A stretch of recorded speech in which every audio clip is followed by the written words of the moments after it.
Ranga Hari Hari Bo. Namo Vishnu Padaya Krishna Prastaya Bhutale Shrimati Bhakti Vikasha Swami Ji Namaste Saraswati Deva Gauravani Pachalini Nirvishesha Shunyavadi Paschatya Desha Tadine. Hare Krishna devotees, good morning. Nice to see you all here. I'm in New York, right across the street from the Radha Govinda Temple in Brooklyn. So I've had the wonderful opportunity to take darshan here. So we'll be studying the Srimad Bhagavatam, second canto, 6th chapter, verses 11 and 12. Verse 11 has a purport, 12 does not. So, Om Namo Bhagavate Vasudevaya. Om Namo Bhagavate Vasudevaya. Om Namo Bhagavate Vasudevaya. Om Namo Bhagavate Vasudevaya. Om Namo Bhagavate Vasudevaya. Om Namo Bhagavate Vasudevaya. So we'll start here with the 11th, so chapter 2, canto 2, chapter 6, verse 11. Let me just add this.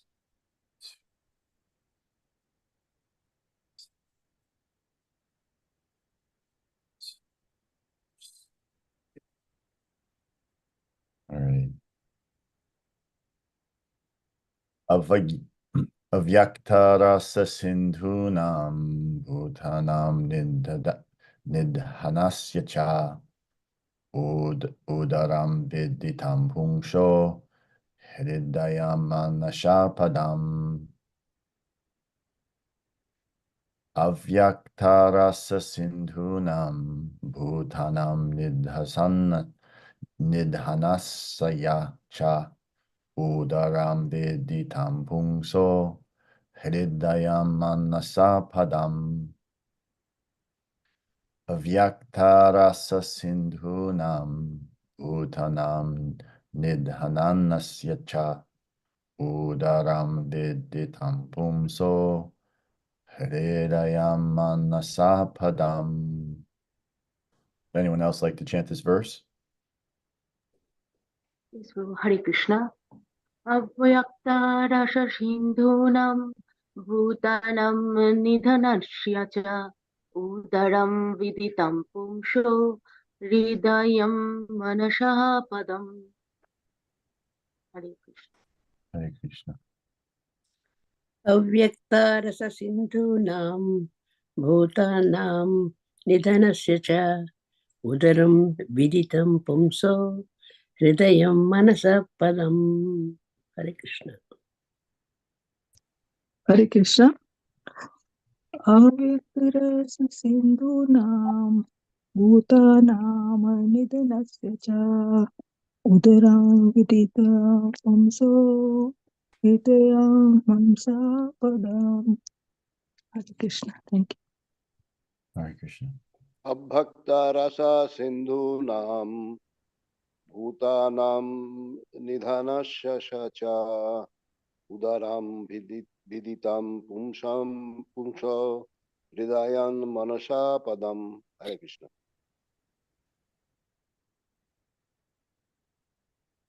Anyone else? Okay. Synonyms. Avyakta, the impersonal feature. Rasa sindhunam, of the seas and oceans of water.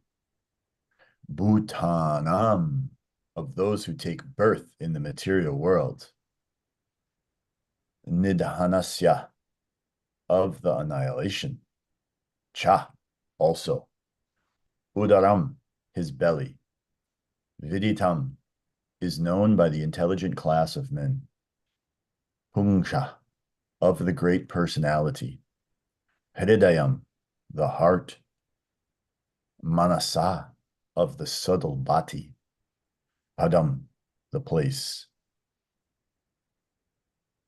Translation and purport by His Divine Grace Srila A.C. Bhaktivedanta Swami Prabhupada. The impersonal feature of the Lord is the abode of great oceans, and his belly is the resting place for the materially annihilated living entities. His heart is the abode of the subtle material bodies of living beings. Thus, it is known by the intelligent class of men.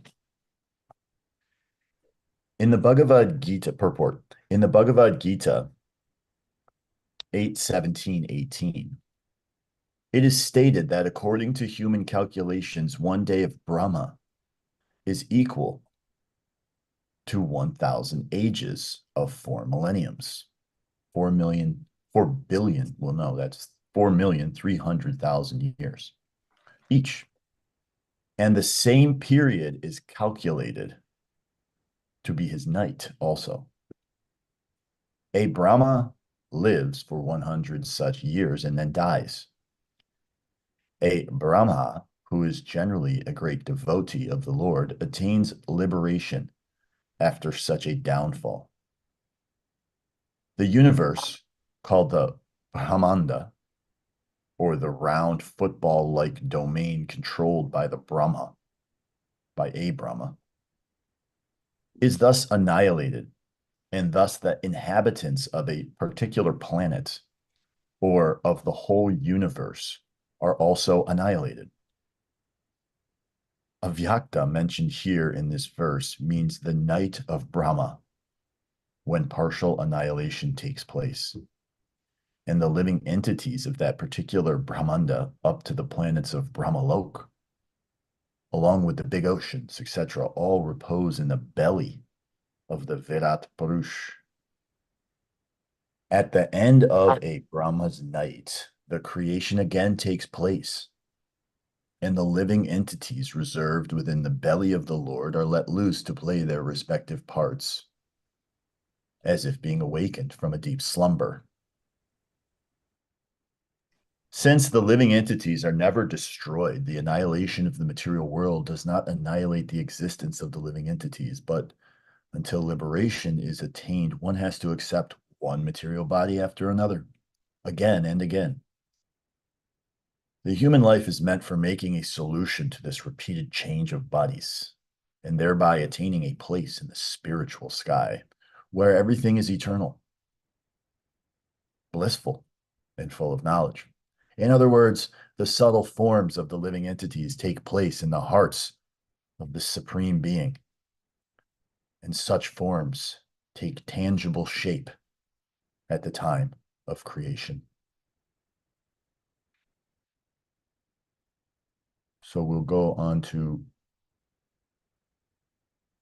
text 12. One question I have, would anyone that is on the call like to read the Sanskrit and the synonyms in the translation for this verse? Does anyone want to do that? Would anyone like to volunteer for that? If not, I'll do it. I can do it, Prabhu. Okay, thank you. I just have one thing to do. I didn't put money in my meter, so I just have to do it on my Okay. phone. So it Yes. just like came into my head. Sure. So you go ahead and you go through the Sanskrit synonyms translation. I don't think we need to have everyone chant the verse, right? Yes. Yes. Okay, thank you. Dharmasya mama tubhyam cha kumaranam bhavasya cha Vijnanasya cha sattvasya pasyatma parayanam. Dharmasya, of religious principles or of Yamaraj. Mama, mine. Tubhyam, of yours. Cha, and. Kumaranam, of the 4 Kumaras. Bhavasya, Lord Shiva. Cha, and also. Vijnanasya, of transcendental knowledge. Cha, also. Sattvasya, of truth. Parasya, of the great personality. Atma, consciousness. Parayanam, dependent. Translation. Also, the consciousness of the great personality is the abode of religious principles. Mine, yours, and those of the four bachelors, Sanaka, Sanatana, Sanat Kumara, and Sanandana. That consciousness is also the abode of truth and transcendental knowledge. Jai. Okay. Okay, so we'll go, can you scroll back to the verse 11? And we'll just start here. Om Jnana Timirandasya Gananjana Shalakaya Chakshula Militam Jena Tasmai Shri Guruve Namaha Shri Chaitanya Manobhishtam Stapitam Jena Bhutale Swayam Rupa Kadamayam Tadati Sva Pandantikam Jai Shri Krishna Chaitanya Prabhu Nityananda Shri Advaita Gadadhar Shivasari Gaura Bhaktavinda Hare Krishna Krishna Krishna Hare Hare Hare Rama Rama Rama Hare Hare. So before I begin, just like to ask for blessings and permission from all the devotees on the call and throughout the universe to help me speak in line with the acharyas and parampara. Please forgive any mistakes or offenses that I may do here. So I have another very far out verse. I'll read it. I'll just read the translation. The impersonal feature of the Lord is the abode of great oceans, and his belly is the resting place for the material annihilated living entities. His heart is the abode of the subtle material bodies of the living beings, and thus it is known by the intelligent class of men. We're getting a little glimpse into the life of Lord Brahma here, the lifespan, we could say. And yeah, there we go. If you could, okay. Yeah, so the lifespan of Lord Brahma, which is incredibly long from our perspective. But from Lord Brahma's perspective, it's like our life in the sense that Lord Brahma lives for 100 years in his own kind of, 100 years in the understanding of Lord Brahma, the consciousness of Lord Brahma in the kind of time frame. I've made this a few times, like in my last couple classes, I mentioned this thing about the ant trying to understand the larger kind of like scope of reality. But in the same way, like if you tried to explain, how long does an ant live? I'm not sure, maybe like a couple months or something. But to them, that's a full lifetime. And just like for us, 100 years in Kali Yuga, maybe we don't even live 100 years, but it's a full lifetime. And for Lord Brahma, he's also experiencing this. So all beings in the material world are experiencing a lifetime where they're born, they're experiencing, they're growing, then they're maintaining, and then they have to ultimately leave the body. We learned some interesting things about Lord Brahma here. So we can just try to get a general sense of the length of time that Lord Brahma is living. As it's stated here in the purport, it's stated that according to human calculations, one day of Brahma is equal to 1,000 ages of 4 millenniums. So that's one day. So cycles of yugas, 1,000 ages of those cycles. And the same period is calculated to be his night also.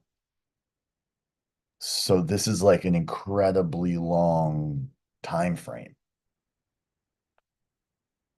And Lord Brahma lives for 100 such years and then dies. And Brahma, who is generally a great devotee of the Lord, attains liberation after such a downfall. So Lord Brahma is the first created being in the universe. And this is described how Lord Brahma comes to the point of being able to create all of the living entities in the Srimad Bhagavatam, third canto. And each universe has its own Brahma.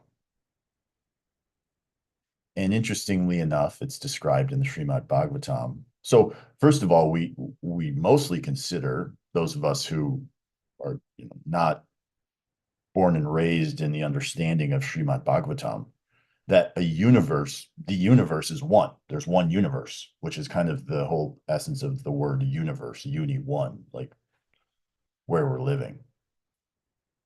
But the Vedic understanding in the description from the Srimad Bhagavatam is that there's an infinite, practically infinite number of universes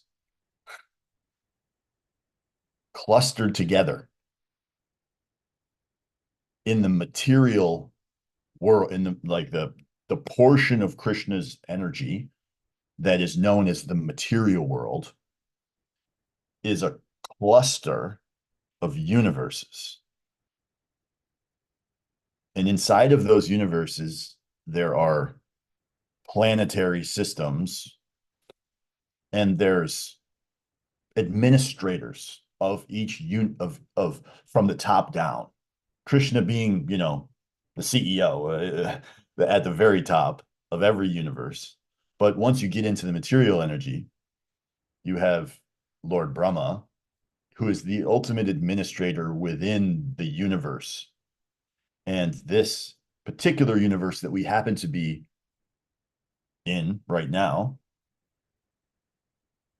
Let's just say what it said here in the verses. The universe called the Brahmanda is the round football-like domain. So Brahmanda, it's like an egg, like a football.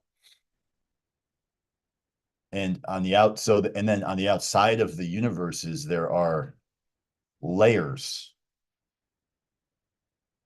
of elements that I think they 10 times in size on each one of those layers. I don't remember exactly what all they are, but it's like fire and water and milk.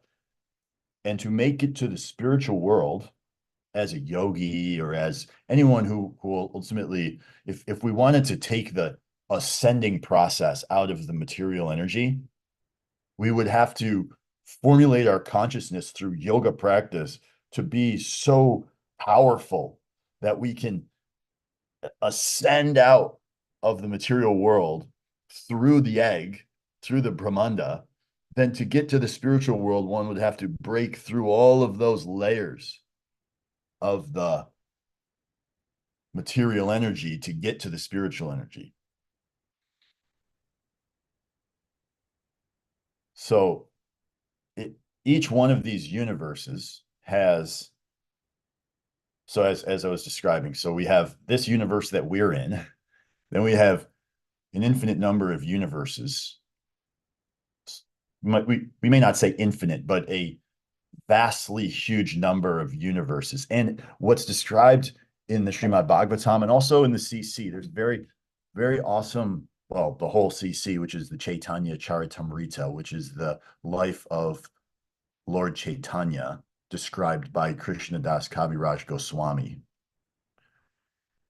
that there is a chapter in the Madhya Lila, which is one of the sections of the Chaitanya Charitamrita, where Lord Chaitanya is explaining to Sanatan Goswami how Lord Brahma, it's essentially the chapter, it's the 21st chapter of the Madhya Lila, and he's explaining the glories of Lord Krishna. And Lord Chaitanya explains to Sanatan Goswami some of the details of Lord Brahma and the different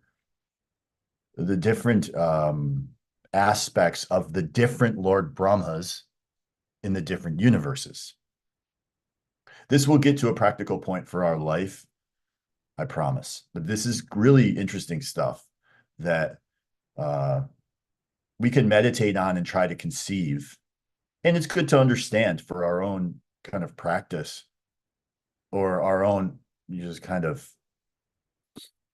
ability to recognize where we sit in this particular material energy. So there's so many Lord Brahmas.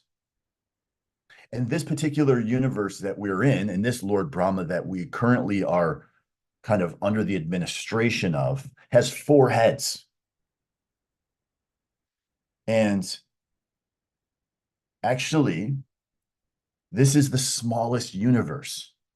It's described in that chapter in the 21st chapter of the Madhya Lila, as Chaitanya Mahaprabhu was explaining directly from the Srimad Bhagavatam, that this is the smallest universe, and that it is essentially 4 billion miles wide, but that there are actually universes that are 100 trillion yojanas, and a yojana is 8 miles wide. And there's also an interesting description of how, as living entities, we are bewildered and befooled based on our own speculation and our own pride. And we are in the conditioned state, and even up to the point of being in a liberated state, or even up to the point of being Lord Brahma, we can become confused about our own position. This is described in the Srimad Bhagavatam and also in that 21st chapter of the Madhya Lila, that Lord Brahma wanted to go speak with Lord Krishna in Dwarka, in the spiritual world. Or maybe someone can correct me if I'm wrong, but Dwarka might not be in the spiritual world. Maybe it's like an outpost in the material world, because if Lord Brahma was there. But anyways, Brahma goes to the doorkeeper of Krishna at Dwarka and says, "I'd like to see Krishna." And then the doorkeeper goes to Krishna and he sends him back to Brahma to ask him, which Brahma is it? And Lord Brahma is bewildered by this question, because he's thinking, well, I am the topmost in this whole universe. How could he be asking if there's any other Brahmas? So the doorkeeper allows Brahma to go in, see Krishna. And at that point, Krishna realizes that Lord Brahma is confused. And he meditates for a moment. Krishna meditates and brings all of the different Brahmas into manifestation, so that this Brahma of our universe can see all of these different Brahmas. And some of them have millions and millions of heads. And the understanding is that because of the reason that they have multiple heads, is there's the ability to understand so many things and speak so many things, and that these different heads, and the more heads, the more ability and prowess and potency that they have. And it's described in that same section that also that he brought in all the Lord Shivas. And so there's this point in Dwarka where Krishna is sitting in his throne, and Brahma from our universe is there trying to understand, and all of the Brahmas and all of the Shivas are manifested right there in front of Lord Brahma, and they all begin bowing down to Lord Krishna. And as they're bowing down, their helmets are making a sound as they're hitting the floor at the feet of Lord Krishna, and it creates a tumultuous sound, which is very poetic and nice kind of imagination that we can have, meditation of all of these Brahmas coming in, and tumultuous sounds of heads hitting the floor, all to pay their obeisances to Lord Krishna. And from this, the Lord Brahma from our universe gains some awareness and knowledge of the actual position that he is in as the servant of Lord Krishna, and that he is just one small piece, even this whole universe that he is maintaining is just one tiny fragment of the potency of Lord Krishna just in the material energy. What to speak of the spiritual worlds, which is said to be, this material energy is said to be 1/4 of the full of the size of the spiritual energy, which is difficult to conceive of because it's like also described as unlimited. So if we're considering something as unlimited, how could it be 1/4? But ultimately, one of the points that we're taking from this is that Krishna's potency, Krishna is unlimited, and that our attempts, Brahma's attempts, what to speak of our attempts to speculate, or as it said, wrap our heads around the workings and the potency of Krishna is, I want to say, is foolish, but that's not really the right way to put it, because ultimately there's one side where we are meditating on Krishna. We are the whole point of Krishna consciousness is to fix our mind on Krishna, to think about this and to try to conceive of the greatness of Krishna. But ultimately, where we fall victim to the mistake is when we have pride and speculation around our position and around our ability to figure it all out or make logical sense of Krishna's position.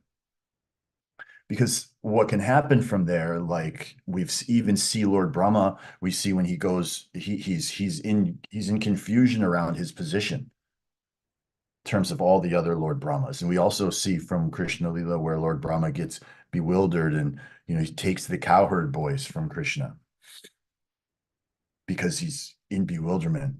So like that, we also can very easily fall into bewilderment in relation to our own position and Krishna's position. And in the material conditioned state, our tendency and the reason that we've ended up in this material world is because we've turned away from Krishna, the Supreme, our best friend, and we want to try to enjoy and control the material energy based on some kind of internal envy or desire that's there as Krishna being the controller.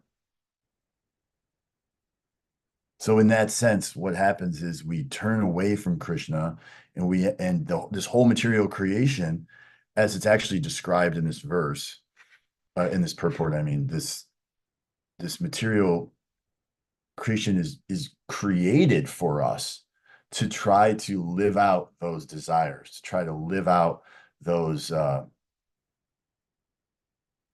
that propensity to try to lord it over material nature. And we go through lifetime after lifetime after lifetime attempting to fulfill this. And so many bodies are created just to give us the opportunity to try this in different bodies. 8.4 million species of bodies. And we end up in this human form of life.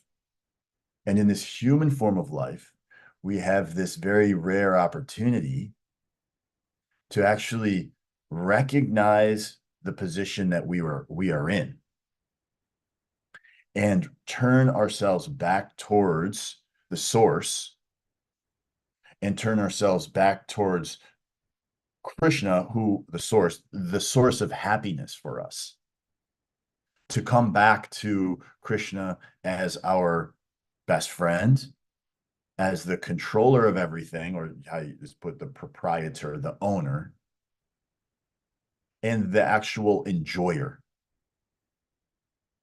So in this material world, as in our conditioned state, we attempt to satisfy ourselves. The whole material world, certainly, the modern approach, not even just the material approach to life, is trying to do everything that we can to utilize our physical bodies and senses to feel enjoyment, to be enjoyed by, or to enjoy other things and to be that enjoyer.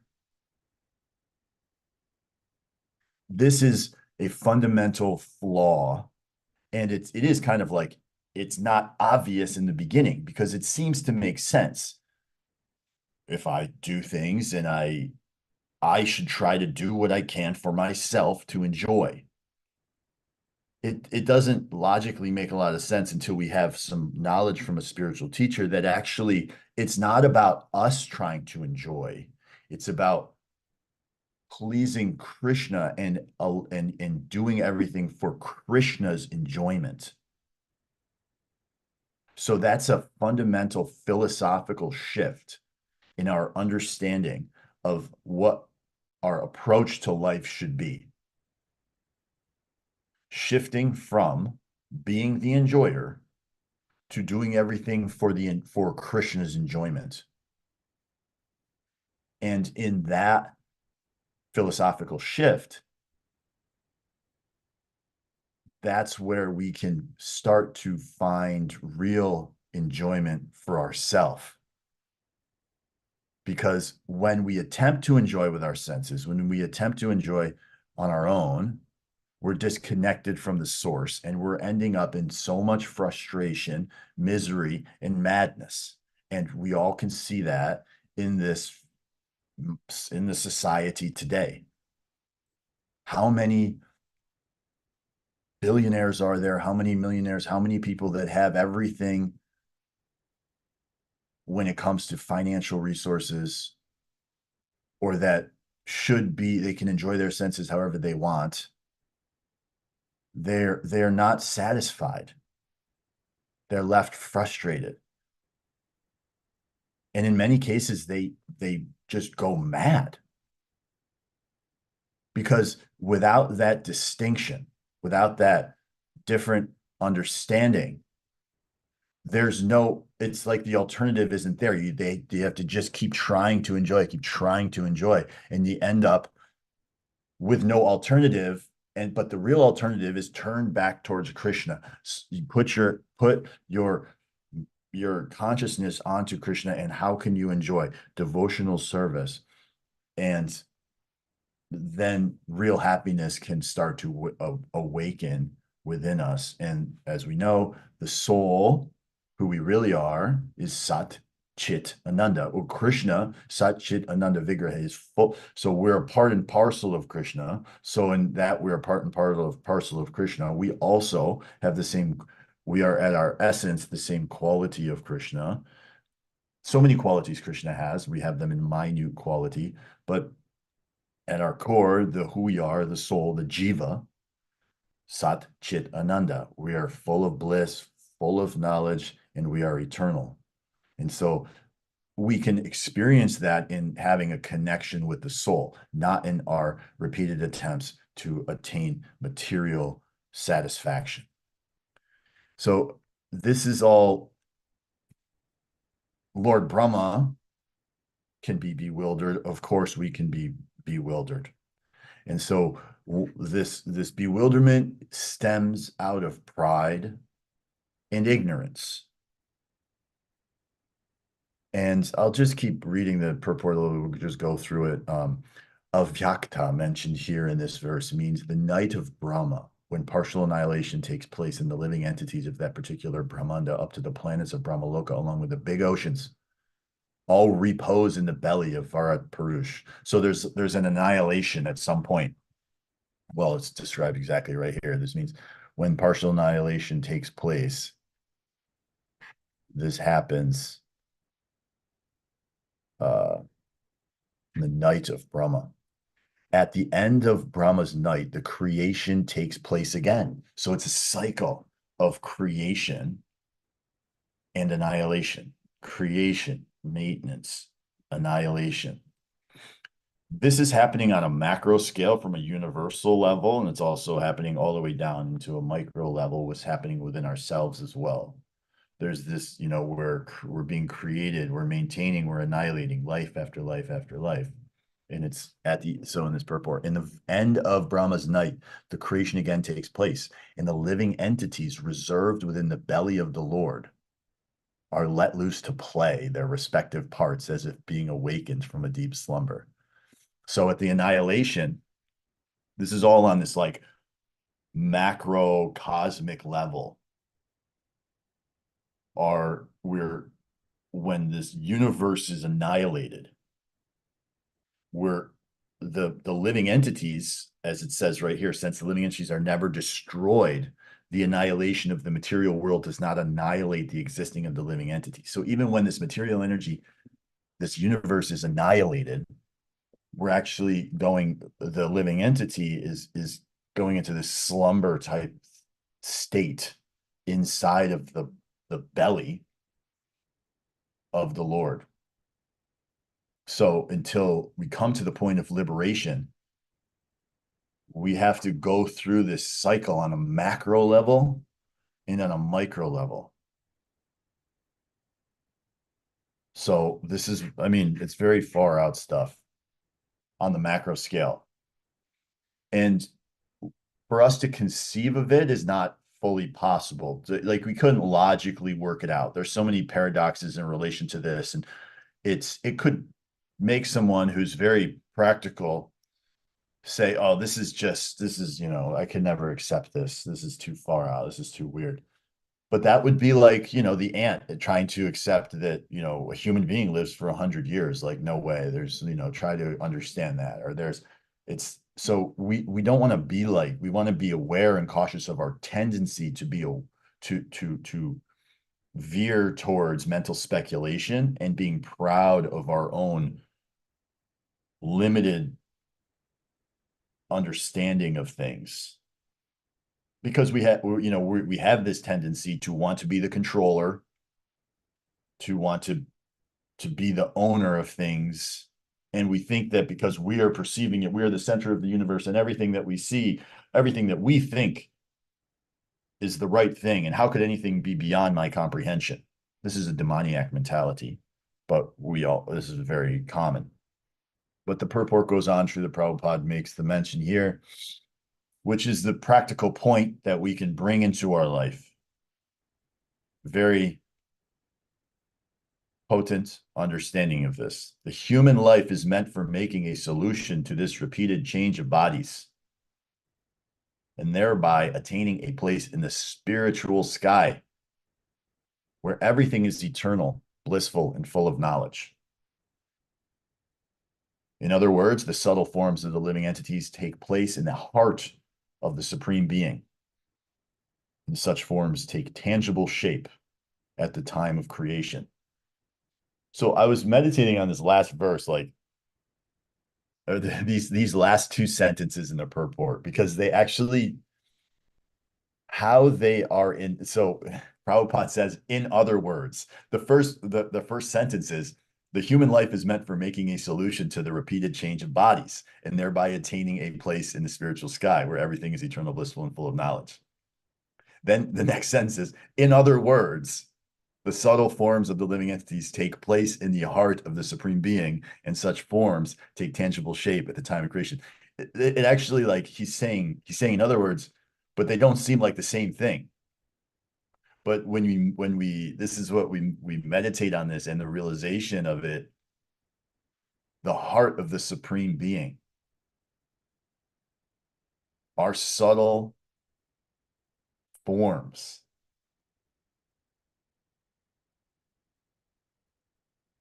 are coming from the heart of the Supreme Being. And that heart is eternal, blissful, and full of knowledge, and that we are eternal, blissful, and full of knowledge. And it's just a matter of coming to the point of knowledge in regard to this. Prabhupada is saying the human form of life is meant for making a solution to the repeated change of bodies. And I say that this factor, this philosophical point, we can never hear this enough. And what holds us back in relation to this understanding, is our pride, our speculations, and ignorance. And when we're in this consciousness of pride, speculation, and ignorance, we are destined to suffer. But great teachers have come to show us the way, like Srila Prabhupada and the Acharyas. And what they're showing us is how to remove our attachments, overcome our desires, and how to come into the light of happiness, the light of Krishna, the all attractive. How do we do that? Well, it's very difficult in Kali Yuga, which is, as we're understanding, we have cycles, millenniums, 4 cycles, thousands of cycles are happening in one day. Each cycle has a Kali Yuga. And what is Kali Yuga? Kali Yuga is a cycle, a time period that is described as the lowest, where all those in this, the living entities, their consciousness is at the lowest point of all the other cycles. This is also described as the age of quarrel and hypocrisy. And it's described as an ocean of faults. Kaler dosha nidhe rajan ashtihi ekto mahanguna kirtanad eva krishnaya mukta sangha param vrajet. My dear king, although Kali Yuga is an ocean of faults, there is still one good quality about this age. What is that good quality? Simply by chanting the Hare Krishna Maha Mantra, one can become free from material bondage and be promoted to the transcendental kingdom. So in one sense, Kali Yuga is very fortunate position for those of us who have the knowledge of this transcendental science of chanting Hare Krishna. And Lord Chaitanya Mahaprabhu came to make it even easier, and distributed love of Godhead to all of those who are not worthy to accept it. We see so many stories from the Chaitanya, so that from CC, that Lord Chaitanya is he's those who are not worthy of getting this mercy are getting the highest prema, the highest love of God. And Lord Chaitanya is distributing this love of Godhead to everyone through the Sankirtan movement and through chanting Hare Krishna, Krishna Krishna, Hare Hare, Hare Rama, Rama Rama, Hare Hare, a spiritual sound vibration that opens up our heart, decontaminates our heart, removes the attachments. It's a very easy, wonderful process that anyone can take part in. And this is ultimately the essence of all religion, all spirituality, to purify the desires in our hearts. And many religions are moving towards this and trying to understand this. Actually, so I'm in New York, and I was at a work conference yesterday in Brooklyn, and the conference was held at a Jewish synagogue. So like there's like 1,000 people there, and maybe like 95% of them were like very, very serious Jewish people. I think it's called Hasidic Jews, but they have the curly things, the curly cues. I don't know what they're called exactly. Everyone's wearing a yarmulke. Some of them are more serious than others. Like you can see some dressed in like normal clothes, but they have, like just like in, devotional world, that some people, everyone's on a different kind of wavelength. But some of them are very serious, and they dress and they have, the long coats, and even young guys, and they got the beards and everything. And it's like they have a Brahmin thread or something. They have like a 4 Brahmin thread hanging off. But one thing I noticed about them, the ones who are really serious, is that they didn't have iPhones. They all had like little flip phones. And I was thinking, like, what's up with that? Like, why do they have flip phones? So one of them, I ended up talking to one of them throughout the day, and I just asked him at the end of the conversation. I was like, hey, I just like, because he put my phone number in. I was like, what's up with the flip phones? And he's like, yeah, man. He's like, this is our religion.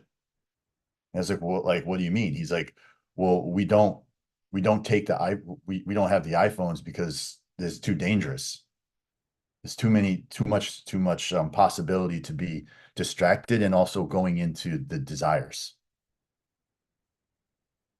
And I was like, wow, it's pretty amazing. Like, they have this clue, they have this understanding that actually, like, this is a dangerous, these phones are like the ticket to Kali Yuga, the ticket to degradation. And so they actively take the choice of, getting rid of them. And I'm functioning in business with like a flip phone. So what does this come back to the point of the desires? We have to be aware and conscious of these desires. But what they're missing, not that they're missing it, but they have their own practice. But ultimately, how can we very easily overcome those desires? Not very easily, but how can we simply take one action that's going to blast through everything else, is chanting this Hare Krishna mantra and overcoming our own pride and speculation. And Lord Chaitanya Mahaprabhu gives us Trinadapi Sunichena,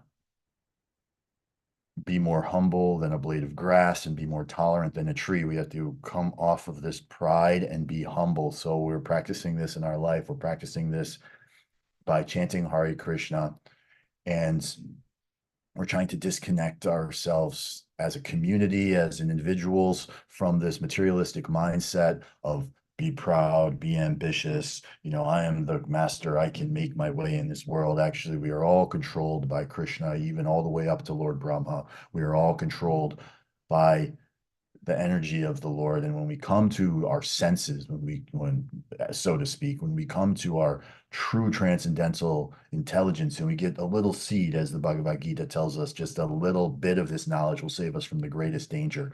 We come to the realization and the obvious point that we cannot control even our own simple bodies. So to live our lives in this consciousness of being the controller is foolish, and it leads to madness, and there's no real satisfaction there. So we can continue to give ourselves this understanding and cultivate this consciousness of humility and reverence of Lord Krishna. Chant Hare Krishna, Krishna Krishna, Hare Hare, Hare Rama, Rama Rama, Hare Hare. Understand our position as servants, as parts and parcel of the Supreme Lord, and recognize that Krishna is the controller, enjoyer, and best friend. So at that, I will stop and open this up for any questions or comments. Or there's a lot of aspects of this Lord Brahma cycles of creation and devastation and stuff that my brain does not comprehend. I'm sure the devotees here understand it more deeply than I do. So anything anyone would like to say, or any mistakes I made in relation to, please feel free to share. Does anyone have any thoughts on this? If not, that's okay too.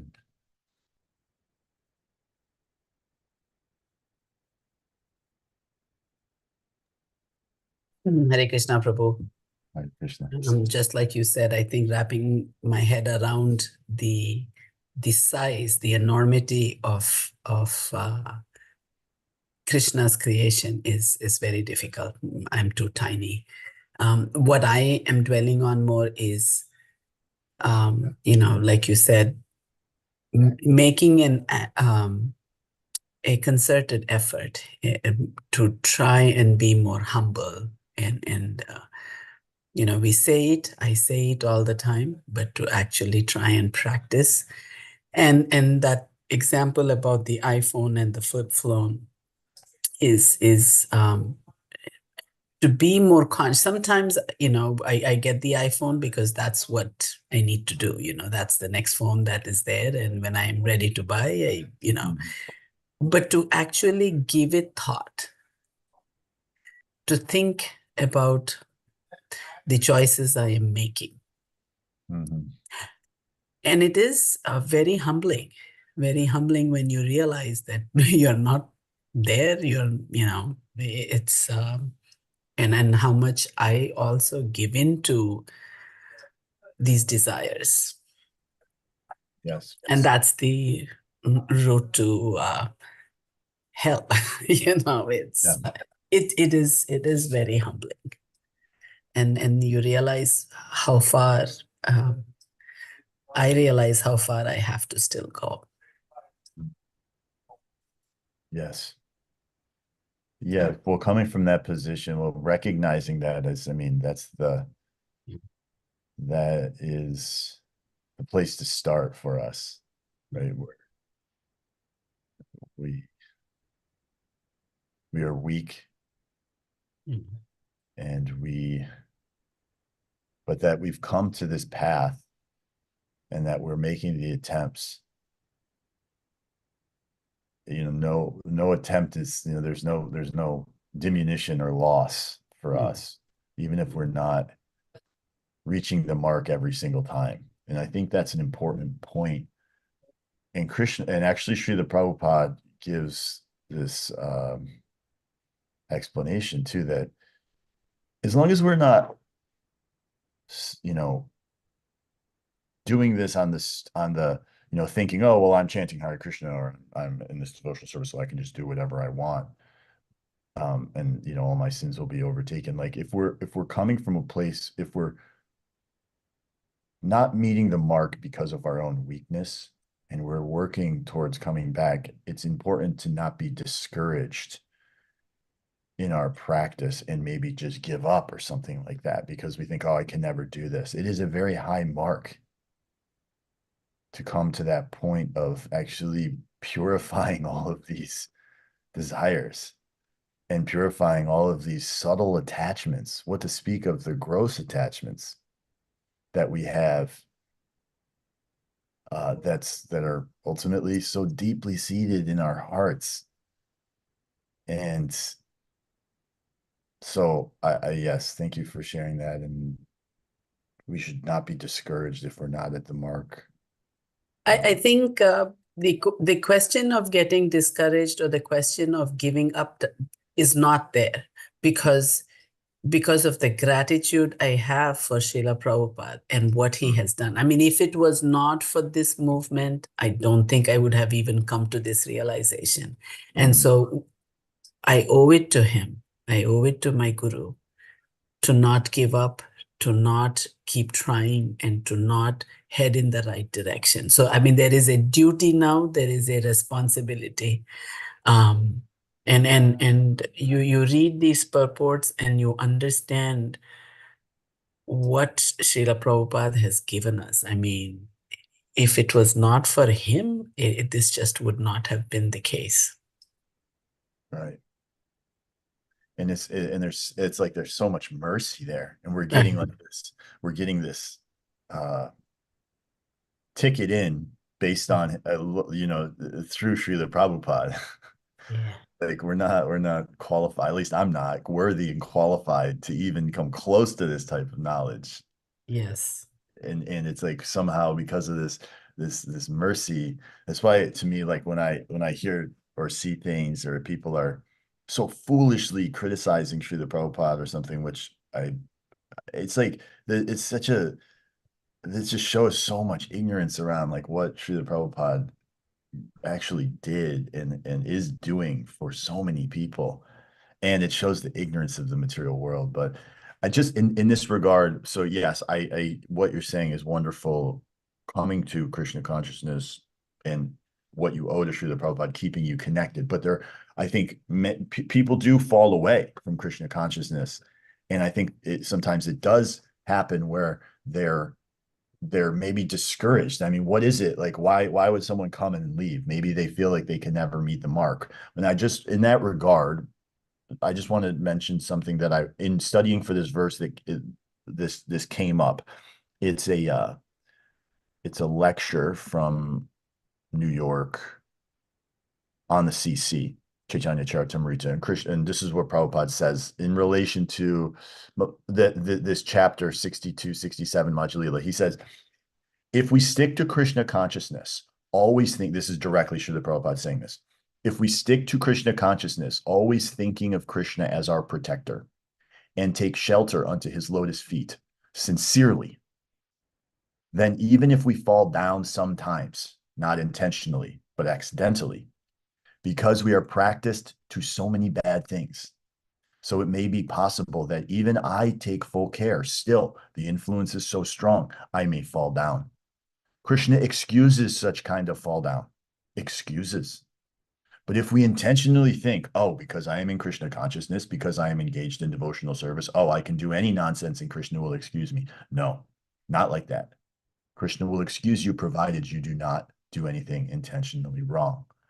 So, and what, so I think for me, that's inspiring. And I want to try to make sure others recognize that, look, the process of Krishna consciousness is the purification. It's not like we have to come to Krishna consciousness purified. We get purified in the process of devotional service. And even from this pride, and it's not like we have to be fully humble to be a devotee. I mean, to come to Krishna consciousness, it's that humility starts to permeate and arise within us. I don't know. It's just something for my own meditation that I am finding helpful, um, in my own struggles or whatever, in trying to be a devotee. So staying But silent. that's a great point, that this is the process of purification. That's a good way to actually explain it, because a lot of times people will say, oh, you go to the temple, how come you're getting angry, or how come you're making this, because I'm not there. That's why I'm still making those mistakes. But on this path, the hope is there that I will get there. Mm, So that's a great way to explain that I'm in the process, I'm not there. And so yeah. we should all take on this process. Yes. And it's a glorious, noble endeavor. So great. I'm going to go over to the temple across the street, Radha Govinda, and take some prasadam after this. I'm pretty excited about it. Dronacharya Prabhu. Hare Krishna. Nice class, Prabhu. I won't Thank you. keep you long. I know you're right across the No, street it's from okay. Radha It's all right. Govinda. I got time. I don't want you to miss the prasad either. Yeah. Uh, very nice class, Prabhu. Thank you. I thought it was very thoughtful. And this topic of Lord Brahma and our, just the time frame that we keep speaking about in these classes. To me, there's like this struggle that happens when you realize that I'm so small and insignificant that nothing really matters. Mm. Just one lifetime.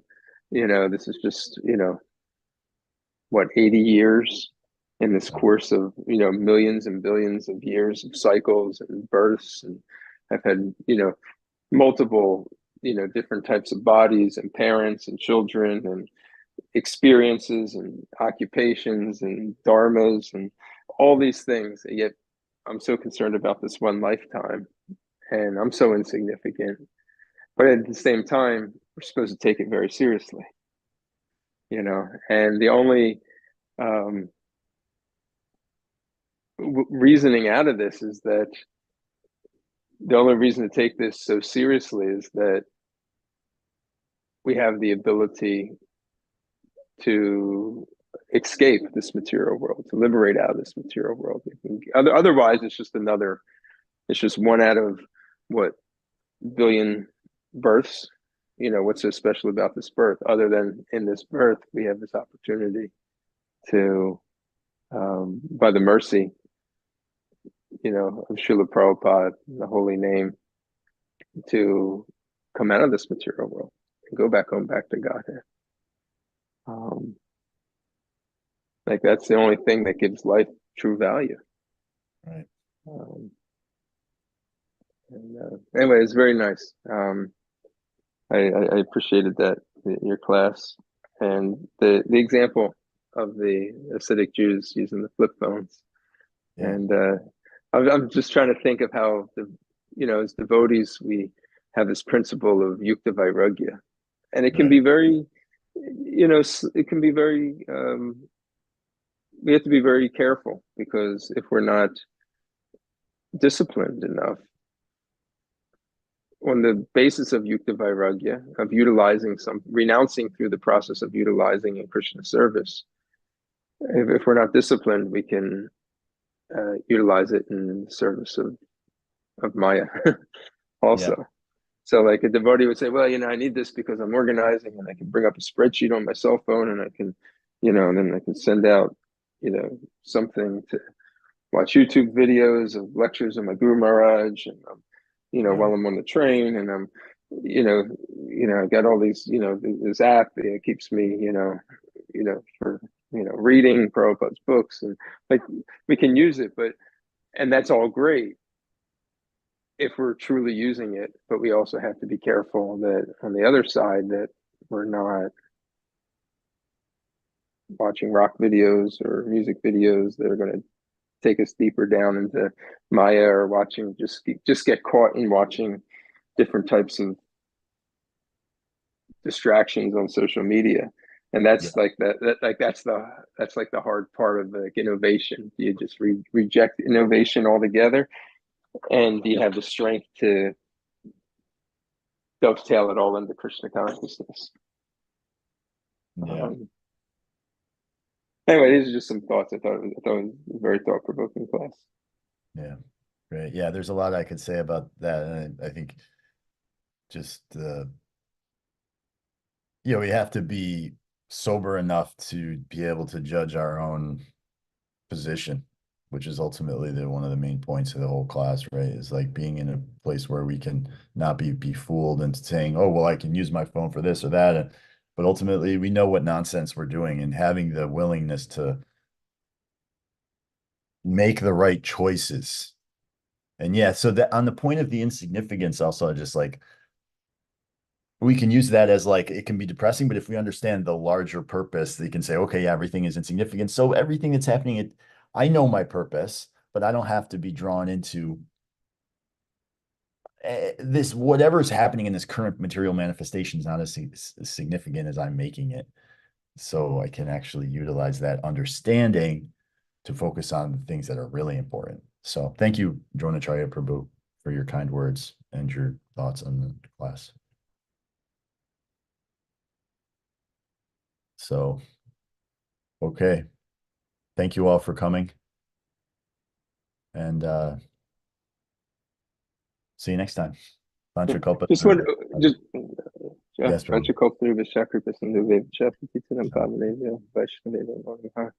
Just wanted to make an announcement. We have visiting at the temple His Holiness Bhakti Vasudev Swami. He'll be here for several days. He'll be giving the Sunday feast talk, but he'll also give class on Saturday morning at the temple. So if anybody would like to come to the temple Saturday morning to hear Maharaj, we'll be on Zoom as well, but we do have a sannyasi visiting. Cool. It's awesome. Yeah.